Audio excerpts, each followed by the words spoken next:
En ik verneem wel dat benen het zelfs ik van hun ouders krijgen. Het vapen wordt hele tijd populairder onder de jongerijn. En dit baat de GGD Friesland zorgen. Ze nemen daarom het vapen nou ook mee in haar project Rookvrij Friesland.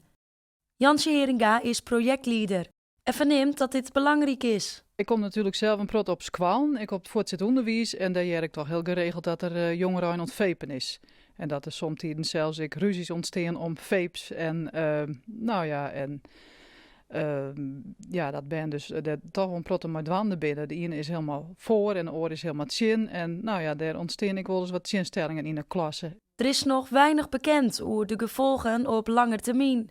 We weten op korte termijn wel dat het wel leidt tot wat chronische ontstekingen onder luchtwegen, meer in de bovenste luchtwegen. En wat het echt op lange termijn, dat weten we nog net zo goed.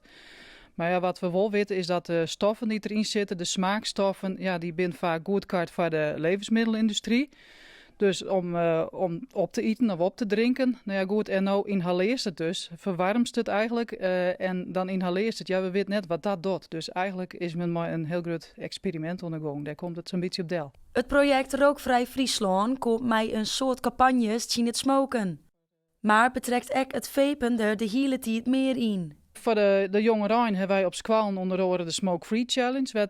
Werd klassen in de onderbouw op school nog meedoen kunnen. En daarin word ik het vapen meegenomen. Dus dan beziek je ze toch om een uur lang met elkaar dus net te starten met smoken en ik net met vapen.